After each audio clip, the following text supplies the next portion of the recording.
Bismillahirrahmanirrahim. Alhamdulillahi rabbil alamin. Wassalatu wassalamu ala asyrafil anbiya'i wal mursalin wa ala alihi wa sahbihi ajma'in. Rabbi shrah li sadri wa yassir li amri wahlul 'uqdatam min lisani yafqahu qawli. Assalamualaikum warahmatullahi wabarakatuh. Alhamdulillah, syukur kita pada Allah Subhanahu Wa Taala, diizinkan oleh Allah Taala untuk kita hadir solat berjamaah, menunaikan ketuntutan ke atas kita untuk mendirikan solat berjamaah. Alhamdulillah. Hari ini kita akan membincangkan tajuk tentang Al-Quran Kalamullah. Tajuk ini bagi kita pada masyarakat sekarang ia agak mudah, iaitu kita mengatakan bahawa Al-Quran Kalamullah bukan makhluk. Adapun yang kita baca, yang kita pegang mushaf tersebut, yang tulisan, yang dakwah, yang kita bunyikan dengan lidah kita, yang kita dengar suara bacaan orang, itu adalah makhluk. Sekarang mudah, semua orang faham itu. Tetapi kita perlu tahu di dalam sirah ataupun di dalam sejarah dunia Islam, terdapat satu zaman yang mana berlaku mihnah, berlaku suatu tribulasi ke atas umat Islam apabila kerajaan dinasti Abbasiyah ketika itu telah terpengaruh dengan ajaran Mu'tazilah. Sehingga apabila mereka terpengaruh dengan Mu'tazilah, mereka mewajibkan dan melaksanakan satu perkara yang agak berat. Mereka cuba untuk menyemak akidah ulama-ulama pada zaman itu. Dan mereka nak ni supaya semua mengatakan bahawa Al-Quran itu makhluk. Mu'tazilah dia nak supaya umat Islam, ulama-ulama ketika itu mengatakan bahawa Al-Quran itu makhluk. Lama. Dinasti Abbasiyah ni lama. Cuma yang begitu kejam dengan fahaman Mu'tazilah dia ni ada 3 orang. Al-Ma'mun, Al-Mu'tasim dengan Al-Wasiq. Dan kemudian Al-Mutawakkil tu agak kendur. Sebab Al-Wasiq dah kendur, Al-Mutawakkil yang ganti dia pun kendur. Ni khalifah yang ada dalam kerajaan Islam dinasti Abbasiyah, yang mana pada masa itu mereka terpengaruh dengan ajaran Mu'tazilah. Jadi mudah untuk tuan-tuan faham, Mu'tazilah ni adalah golongan yang mana bukan daripada fahaman Ahli Sunnah wal Jamaah, kerana Mu'tazilah dia terlalu terpengaruh dengan falsafah Yunani, falsafah Greek. Kerana ketika Abbasiyah mula-mula memerintah, kerajaan dinasti Abbasiyah ni dia tukar. Mula-mula dia tukar pusat pemerintahan. Kemudian dia nak buat satu tempat pengkajian dan penyelidikan yang dikenali sebagai Baitul Hikmah.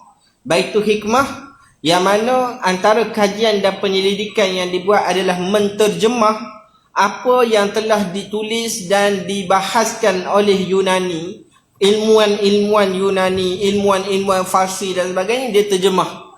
Maka ketika itu apabila mereka terjemah dan mereka baca, sedikit sebanyak mempengaruhi ulama-ulama masa tu.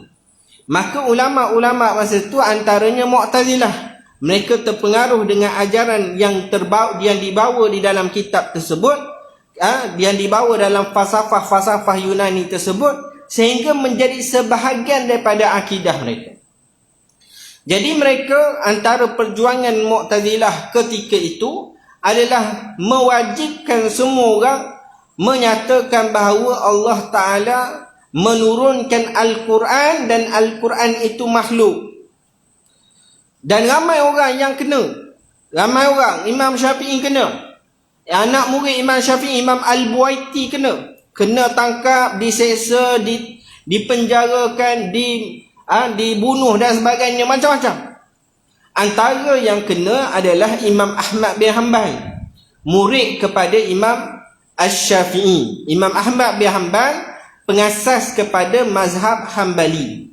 Jadi apabila Imam Ahmad bin Hanbal pun kena, Dan dalam ramai-ramai ni yang teruk kena azab, kena seksa tak mati adalah Imam Ahmad. Imam Buaiti, anak murid Imam Syafi'i, juga diseksa sampai mati. Imam Syafi'i, anak murid dia, Imam Buaiti. Imam Syafi'i pun ditangkap, diseksa, dipenjarakan. Kemudian bila disoal, apa pandangan kamu tentang Al-Quran, maka disebut dalam satu riwayat, Imam Syafi'i kata, Taurat, Injil, Zabur, Al-Quran, ini 4 ni adalah makhluk. Bila dah kata makhluk, maka dibebaskan Imam Syafi'i. Dah Imam Syafi'i bebas, dia keluar daripada negara tu supaya tidak lagi ditangkap. Jadi adakah Imam Syafi'i bila dia kata Al-Quran makhluk, maka Imam Syafi'i jadi sama dengan Mu'tazilah? Tidak. Kita kena faham dalam memahami apa yang berlaku pada zaman silam, terdapat pelbagai perkara yang kita tak boleh hukum berdasarkan apa yang kita faham sekarang. Kerana yang berlaku masa tu ada ujiannya, ada background story-nya, ada sebabnya. Itu kita tak boleh nak hukum yang ni. Kalau dia cakap macam ni, dia Mu'tazilah. Kalau dia cakap macam ni, dia Syiah. Imam Syafi'i pernah dituduh sebagai Syiah. Imam Syafi'i pernah dituduh sebagai Syiah. Dan banyak lagi yang dituduh dengan pelbagai tuduhan. Jadi Imam Syafi'i dia kata, Zabur, Taurat, Injil, Al-Quran, 4 ini adalah makhluk. Maka dibebaskan kerana sesuai dengan kehendak pemerintah. Pemerintah dia nak dengar makhluk je. Cuma disebut oleh ulama' yang kemudian, yang disebut makhluk ni 4 ni, 4 jari. Ni, Zabur, Taurat, Injil, Al-Quran, 4 ni makhluk. Apa dia? 4 jari ni makhluk. Itu yang disebut oleh ulama' yang kemudian Imam Syafi'i dibebaskan. Tetapi ketika pada masa Imam Ahmad disoal, dia tetap teguh, tidak mahu mengatakan Al-Quran itu makhluk.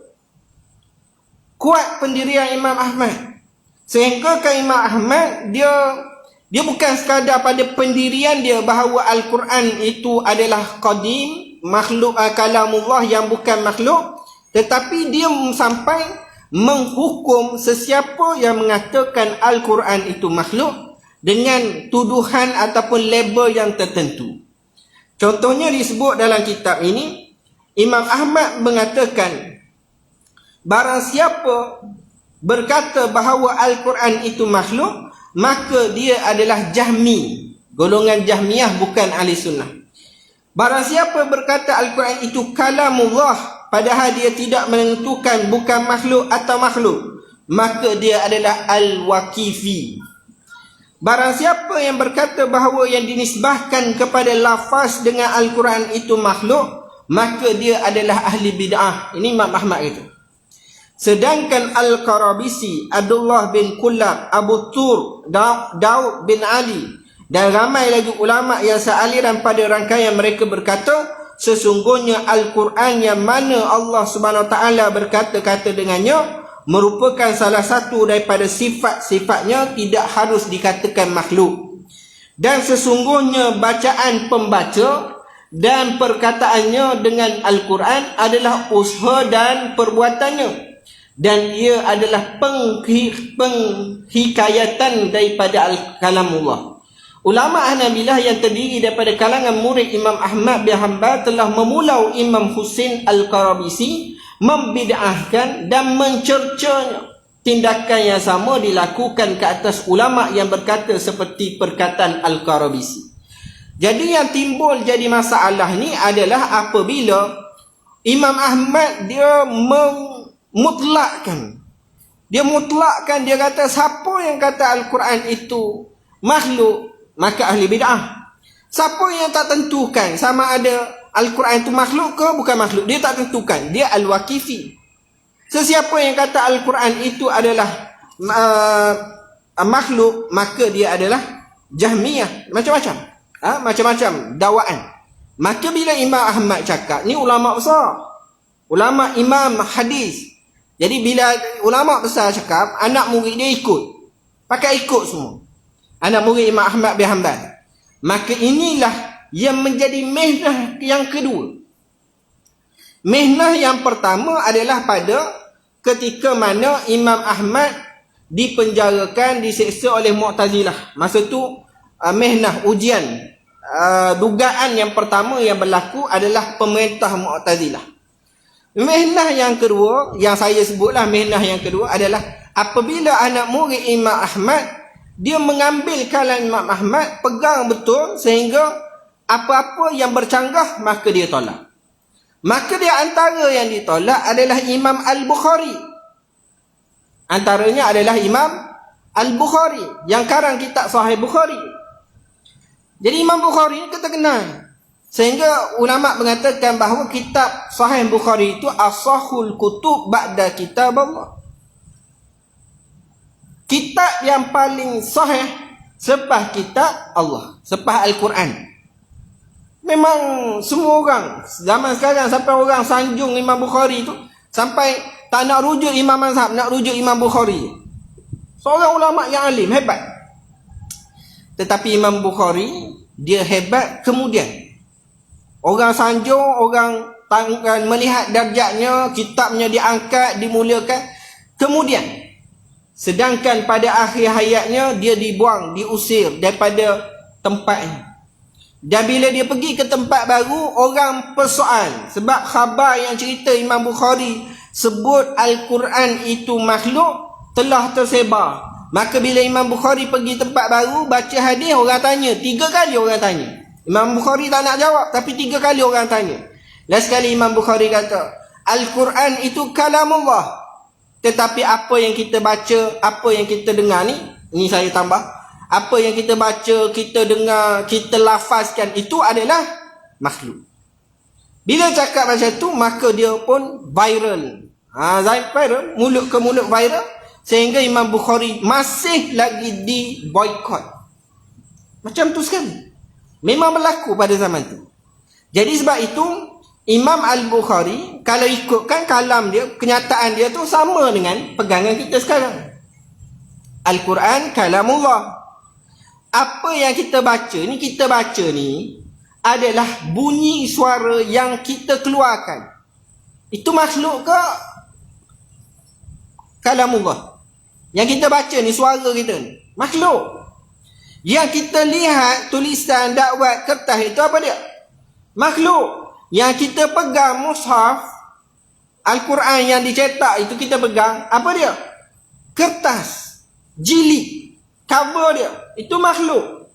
Tetapi apabila kita kata Al-Quran itu adalah daripada sifat Allah Ta'ala, itu adalah kalamullah qadim. Cuma apa yang ditulis, apa yang didengar, apa yang dibaca, itu adalah makhluk. Ini pegangan sekarang, tak ada masalah.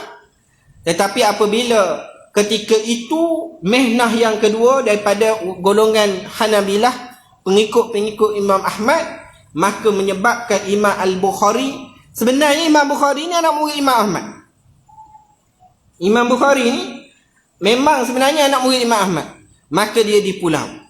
Tetapi Imam Bukhari tetap dengan pendirian dia, dia mengatakan Al-Quran adalah kalamullah. Memang semua orang kata Al-Quran kalamullah. Cuma apa yang ada pada tulisan itu makhluk. Takkan kita nak kata kertas, dakwat itu kalamullah juga. Itu makhluk. Jadi sebab itu Imam Bukhari dia karang satu kitab yang bertajuk Khalqul Af'alil Ibad. Ini saya pernah belajar dengan Tuan Guru Baba Ghazali. Yang mana kitab ini Imam Bukhari menerangkan tentang kemakhlukan perbuatan manusia. Perbuatan kita makhluk. Apa yang hasil pada kita, makhluk. Mudah. Kita makhluk, apa yang hasil pada kita, makhluk. Kerana dalil jelas. Allah Ta'ala berfirman, Wallahu khalaqakum wa ma ta'malun. Allah yang menciptakan kamu dan perbuatan kamu. Kita, Allah Ta'ala cipta, perbuatan kita, Allah Ta'ala cipta. Maka kita makhluk, perbuatan kita, makhluk. Itu jelas.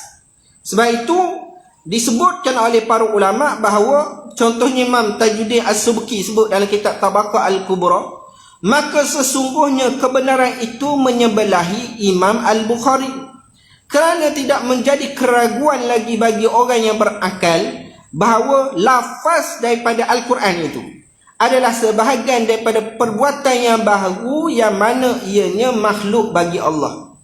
Hanya ia diingkar oleh Imam Ahmad kerana tidak sedap pada pendengaran.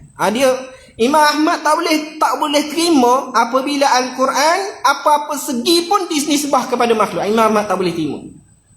Tak boleh terima.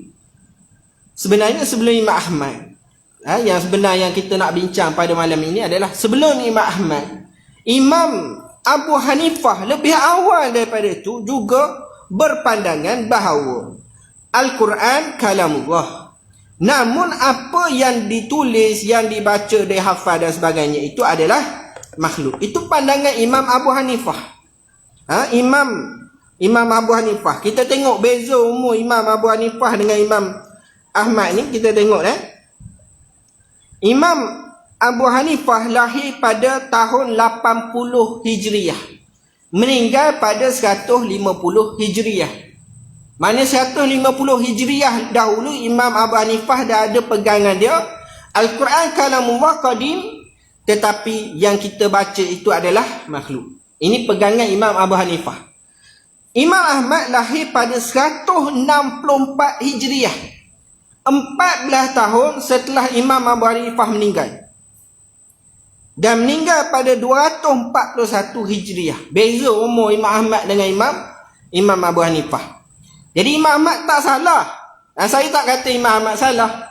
Cuma Imam Ahmad ni kenapa dia begitu bertegas ni? Kerana ketika itu disebutkan di dalam riwayat-riwayat bahawa dia telah dipenjara dan diseksa selama 30 bulan. 30 bulan. Masuk penjara, seksa, keluar, menghadap khalifah, tanya balik, apa pandangan kamu tentang Al-Quran? Dia kata Al-Quran qadim, kalamullah. Masuk balik penjara, seksa balik. 30 tahun 30 bulan. 2 tahun lebih dah. 2 tahun lebih Imam Abu Hanifah masuk keluar penjara. Sampai ada satu tahap Imam Ahmad, silap, Imam Ahmad keluar penjara, masuk penjara. Sampai satu tahap Imam Ahmad dibawa oleh orang dalam keadaan dia tak boleh berdiri. Dia diseksa dalam penjara sampai bila nak cek balik lagi, nak suruh dia kata Al-Quran itu makhluk, sampai dia dibawa dalam keadaan tak boleh berdiri, ditarik. Jadi kita tak salah Imam Ahmad, cumanya kita nak sebut bahawa ini ada berlaku perbezaan pandangan pada zaman dahulu. Yang mana kita sebut pada hari ini kerana apa? Kerana ada satu gerakan sekarang yang dibawa oleh seorang manusia yang bukan rakyat Malaysia. Cuma dapatlah IC yang warna pink tu. Dia telah mengatakan bahawa Al-Quran yang disebut oleh Imam Abu Hanifah sebagai Al-Quran itu makhluk yang ditulis itu, maka dia telah mengkafirkan Imam Abu Hanifah. Imam Abu Hanifah ni siapa? Kita tengok, kita ni ikut Imam Syafi'i. Imam Syafi'i guru dia Imam Malik. Imam Malik ni adalah ulama hadis di Madinah. Ulama besar dalam mazhab, dalam fiqh di Kufah adalah Imam Abu Hanifah. Seorang tabi'in, dia belajar dengan sahabat. Di antara dia dengan Rasulullah hanya seorang je perantaraan. Adapun Imam Malik, Imam Syafi'i, Imam Ahmad bin Hanbal bukan tabi'in, mungkin tabi'in. Jadi Imam Abu Hanifah dia ada kedudukan yang tersendiri, dipuji oleh ramai ulama. Tapi ada orang yang ada pada zaman sekarang mengkafirkan Imam Abu Hanifah dalam isu kalam ni, kalamullah, dalam isu Al-Quran. Kerana Imam Abu Hanifah menyebut bahawa Al-Quran yang dibaca, yang ditulis itu adalah makhluk. Kita baca kita baca apa yang disebut oleh Imam Abu Hanifah di dalam kitabnya Al-Fiqh Al-Akbar. Bagi orang yang belajar, dia tahu Al-Fiqh ni kitab fiqh hukum. Tetapi Imam Abu Hanifah dia karang kitab akidah yang dinamakan sebagai Al-Fiqh. Kerana inilah ilmu yang agung sekali, iaitu ilmu akidah menurut Imam Abu Hanifah. Kata Imam Abu Hanifah, qala muallif rahimahullahu ta'ala wa nafa'ana bi ulumihi fid daraini amin ya rabbal alamin. Wal Qur'anu kalamullahi ta'ala fi masahifil maktub wa fi qulubi mahfuz wa ala al-suni makru wa ala an-nabiyyi alaihi salatu wassalam munazzal wa lafzuna bil Qur'ani makhluq wa kitabatuna lahu makhluq wa qira'atuna lahu makhluk wal Qur'anu ghairun makhluk. Ni jelas Imam Abu Hanifah sebut. Dan Al-Quran kalamullah. Ni tak ada orang khilaf. Al-Quran memang kalamullah. Tak ada ulama Islam kata Al-Quran bukan kalamullah, tak ada. Ulama Islam yang berada di payung di bawah ahli sunnah wal jamaah semua kata Al-Quran kalamullah. Al-Quran kalamullah pada mushaf yang tertulis, dan pada hati yang dihafaz, dan atas lidah yang dibacakan, dan ke atas Nabi alaihi mussalatu wassalam alaihi salam diturunkan. Dan lafaz-lafaz kita terhadap Al-Quran merupakan makhluk. Penulisan kita terhadap Al-Quran merupakan makhluk. Pembacaan kita terhadapnya merupakan makhluk. Dan Al-Quran bukan makhluk. Jelas Imam Abu Hanifah kata. Imam Abu Hanifah kata, yang kita penulisan, yang dicetak, printing tu, itu makhluk. Yang dibaca, kita baca, Qul a'udzu birabbin nas, kita dengar, kita baca, itu adalah suara yang dikeluarkan oleh manusia, makhluk. Maka suara itu juga makhluk. Kemudian pembacaan kita makhluk. Yang kita baca makhluk, dan juga yang kita tulis itu makhluk. Tetapi kata Imam Abu Hanifah, wal Qur'anu ghairun makhluk. Al-Quran pada asalnya, diri Al-Quran itu bukan makhluk. Ni kalau saya nak hurai dari sudut dalil, dilalah, madlul, memang akan lebih jelas untuk orang yang mengaji usuluddin lah. Tapi untuk tuan-tuan mungkin kurang faham. Tapi kita nak cerita mudahnya, Al-Quran datang daripada Allah Ta'ala, bukan makhluk. Itu yang asal dia. Al-Quran daripada Allah Ta'ala, kalamullah, bukan makhluk. Tetapi apa yang telah ditulis, dibaca, didengar, itu adalah makhluk. Jadi sebab itu pandangan ulama ahli sunnah wal jamaah dulu dan kini, pada zaman Imam Abu Hanifah dan juga kemudian daripadanya, semua berpandangan Al-Quran kalamullah, qadim, bukan makhluk. Tetapi yang ditulis, yang dibaca, yang kita dengar, itu adalah makhluk. Ini disebutkan oleh Imam Bukhari, anak murid Imam Ahmad. Disebut juga oleh Imam Muslim, anak murid Imam Ahmad. Disebut juga oleh Al-Haris Al-Muhasibi, yang juga hidup pada zaman Imam Ahmad. Disebut oleh Muhammad bin Nasr, juga ulama-ulama pada zaman itu. Disebut juga oleh Al-Karabisi, ulama besar, ulama akidah pada zaman itu. Al-Karabisi asalnya bersahabat dengan Imam Ahmad, kawan baik, rapat. Tetapi dalam isu Al-Quran kalamullah ataupun makhluk ini, mereka berbalah, sehingga di antara pengikut masing-masing pun berbalah. Jadi kita nak sebut di sini bahawa perbalahan itu dah lampau, dah berlaku, dah berlaku. Tetapi tak boleh kita nak menuduh mana-mana ulama itu kafir, tak boleh. Jangan mudah kita mengkafirkan orang. Jangan kita kata, oh dia ni salah maka kafir. Tak. Sekalipun ada ulama yang mengkafirkan, kita tak boleh kata, oh ulama ni kafir maka ulama ni kafir. Contoh, si A kata kepada Imam Abu Hanifah kafir, maka kita kata Imam Abu Hanifah 200% kafir. Tak boleh. Kita dengan Imam Abu Hanifah setara mana? Kita dengan Imam Abu Hanifah setara mana? Sebab itu yang disebut oleh ulama kemudian, walaupun dia ulama mazhab Hambali, pengikut pada Imam Ahmad bin Hanbal, tetap mereka akui bahawa khilaf ini berlaku, dan keadaan itu yang makna agak memaksa Imam Ahmad untuk mempertahankan bahawa Al-Quran itu adalah qadim, bukan makhluk, dan keadaan yang mana ulama-ulama akidah perlu mempertahankan prinsip bahawa Al-Quran yang ditulis, dibaca, didengar itu adalah makhluk, maka percanggahan itu berlaku. Ini bukan percanggahan di antara Mu'tazilah dan Syiah dan sebagainya, tak. Ini ahli sunnah wal jamaah, sesama ahli sunnah wal jamaah. Sebab itu kita tengok contohnya Imam Ibn Katsir di dalam kitab Tabaqat Fuqaha Syafi'iyah contohnya. Dia sebut Imam Ahmad dan Al-Qarabisi saling tuduh-menuduh antara satu sama lain dengan isu berlafaz dengan Al-Quran, sehingga beliau tidak lagi dijadikan rujukan orang ramai kerana permasalahan ini. Al-Qarabisi, ulama akidah yang hebat masa itu pun di pulau, tak diambil ilmunya sebab isu pergaduhan ini, sehingga beliau tidak lagi menjadi rujukan orang ramai kerana permasalahan ini. Kata Imam Ibn Katsir, apa yang saya tahu ialah Al-Qarabisi berkata kalamullah bukan makhluk dari sudut mana sekalipun.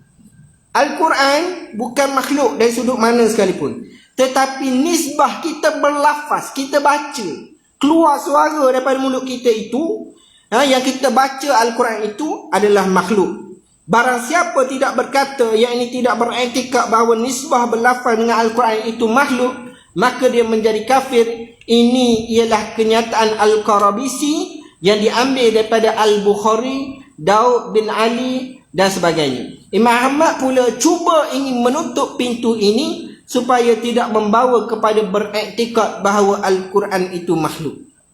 Ini kita sebut bahawa mereka ni sama-sama ahli sunnah. Imam Ahmad dia nak tutup pintu fitnah, takut orang anggap Al-Quran itu makhluk. Kalau Al-Quran itu makhluk, maknanya dia diciptakan. Kalau dia diciptakan, dia bukan daripada Allah tetapi ciptaan. Dia adalah ciptaan. Maka kita tak nak ke situ. Itu Imam Ahmad asalnya dia tak nak ke situ. Tetapi oleh kerana pengikut ni dia terlalu kuat, maka dia bercanggah, berdebat di antara satu sama lain, sehingga mereka bergaduh. Bergaduh tu sampai ada yang di pulau, ada yang diusir, ada yang macam-macam yang berlaku. Dan ini pegangan ahli sunnah wal jamaah ni, kita kata Al-Quran kalamullah, cuma yang berlafaz, yang kita dengar, yang kita tulis, yang ditulis, yang dicetak, itu semua makhluk. Ini pandangan ulama besar. Imam Bukhari, penulis Sahih Bukhari. Imam Muslim, penulis Sahih Muslim. Imam Haris Al-Muhasibi, ulama akidah, ulama hadis, ulama tasawuf pada zaman salafus salih. Muhammad bin Nas, Daud bin Ali Az-Zahiri, Ibn Qulab, Al-Qarabisi, Abu Sur, At-Tabari. Ini ulama-ulama yang jelas berpegang sama macam kita sekarang, benda yang saya cerita sekarang. Tetapi ada orang ambil kalam Imam Abu Hanifah yang mengatakan bahawa Al-Quran itu makhluk yang ditulis, kitabah wal qiraah. Kitabah, apa yang ditulis, apa yang dibaca, itu adalah makhluk. Dia ambil kalam Imam Abu Hanifah tu, dia telah kafirkan Imam Abu Hanifah. Ini berlaku pada zaman kita sekarang. Sedangkan apa yang dibawa oleh Imam Abu Hanifah tu adalah sama seperti yang dibawa oleh ulama-ulama yang saya sebutkan nama tadi. Contoh lagi contoh. Imam Muhammad bin Jarir At-Tabari, ulama yang karang kitab tafsir At-Tabari, juga berpandangan sama seperti Imam Bukhari, Imam Abu Hanifah. Sama. Kita tak kata mana-mana salah, tapi yang betul, yang tepat adalah seperti pegangan Imam Bukhari, Imam Abu Hanifah, Imam Jarir At-Tabari, Imam Muslim dan Asy'ariyah, dan keseluruhan ahli sunnah wal jamaah. Sama. Tetapi oleh kerana pengikut Imam Ahmad yang terlampau menyimpang, menyebabkan berlaku pergaduhan di antara mereka. Siapa sebut? Imam Ibn Katsir sebut telah berlaku satu perbalahan antara At-Tabari dan pengikut Hanabilah. Pada hematku, ianya berpunca daripada permasalahan lafaz Al-Quran, di mana Imam Tabari dituduh sebagai Syiah Mereka menuntut untuk diadakan perdebatan di antara mereka dan Imam Tabari. Imam Tabari menerima cabaran itu lalu menghadirkan diri untuk berdebat, tetapi tiada seorang pun di antara mereka ulama Hanabilah yang menghadirkan diri. Ini yang berlaku. Lama kelamaan apabila golongan Hanabilah tu dia dah faham baik, maka ulama Hanabilah tu sendiri berpandangan bahawa qiraah wa kitabah Al-Quran itu adalah makhluk. Cuma mereka mengakui bahawa yang berlaku pada zaman lampau, pada zaman Imam Ahmad dan anak murid dia itu adalah kerana Imam Ahmad nak menjaga daripada berlaku penyelewengan ataupun salah faham. Itu sahaja.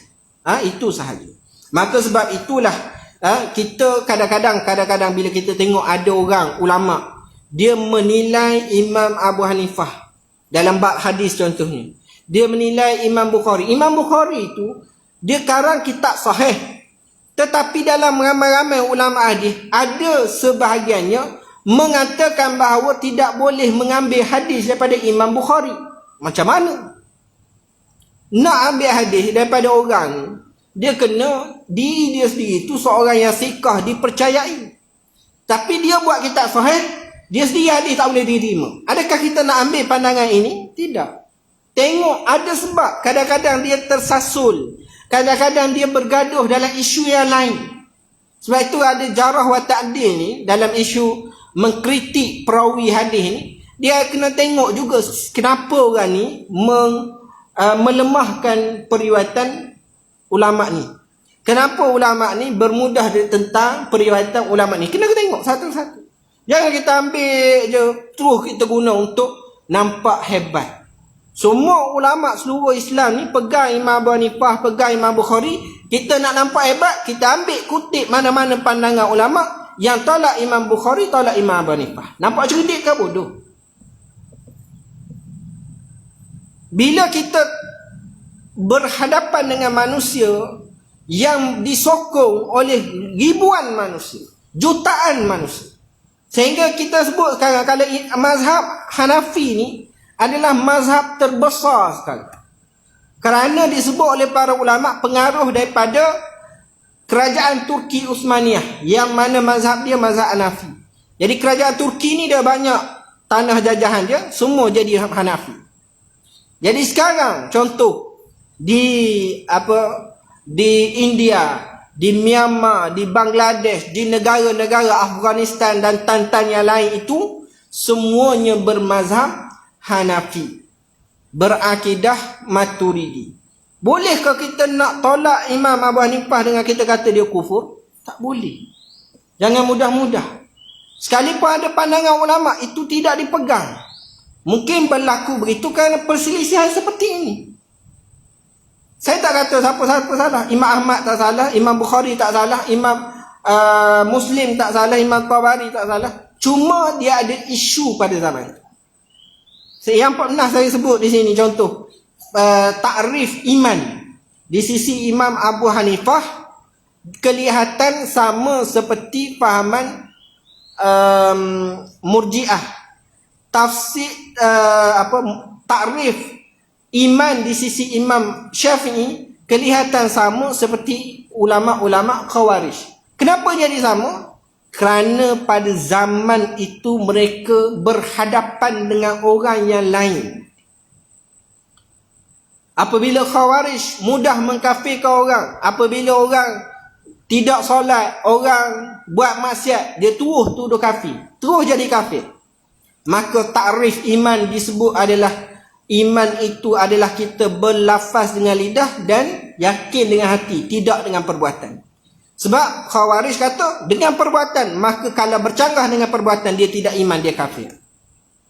Itu zaman tu dia ada sebab-sebab yang seperti itu yang menyebabkan mereka ini berlaku perselisihan. Maka sebab itu dah settle semua tu. Last sekali ulama Asy'ariyah, muhakkikin, mutaakhirin Asy'ariyah kata iman itu adalah di hati sahaja. Tadi kata imam di hati, yang dilafazkan dengan lidah, yang dilaksanakan dengan perbuatan. Tiba-tiba Asy'ariyah ni kata di hati sahaja. Ada hujah dia, ada hujah dia. Kenapa dia tak kata macam Imam Abu Hanifah? Kenapa dia tak kata macam Imam Syafi'i? Kerana yang disebut oleh Imam Syafi'i, berhadapan pada zaman dia ada golongan-golongan yang salah. Pada zaman Imam Abu Hanifah ada di hadapannya golongan-golongan Khawarij dan sebagainya. Maka dia berinteraksi pada zaman itu menyebabkan dia menghukum demikian. Maka demikianlah Imam Ahmad, dia berjumpa, diseksa live depan-depan, dia sendiri yang rasa, oleh Mu'tazilah dan pemerintah Mu'tazilah yang menyeksa, mempenjara, mengazab dia macam-macam. Maka sebab itu atas jalan dia tak nak jaga akidah umat Islam, tetap dia kata Al-Quran itu Al-Quran itu kalamullah, bukan makhluk walau apa segi pun. Itu ada sebab dia. Tetapi ada orang berpandangan yang berbeza. Jadi sebab itu inilah sahaja yang saya nak kongsikan, semoga bermanfaat. Yang pertama saya nak sebut, jangan mudah mengkafirkan orang. Yang kedua, apabila ulama itu dikenali sebagai ulama muktabar, jangan mudah kita menyesatkan dan juga kita membuang, membida'ahkan dengan memperalat dan menunggang kalam-kalam ulama yang lain. Dan yang ketiga, kita hendaklah adil dalam mengkaji dan meneliti dalam beberapa isu. Kerana isu yang berlaku itu mesti ada background pada zaman dia yang mungkin kita tak tahu. Setakat itu sahaja. Wabillahi taufiq wa hidayah. Assalamualaikum warahmatullahi wabarakatuh.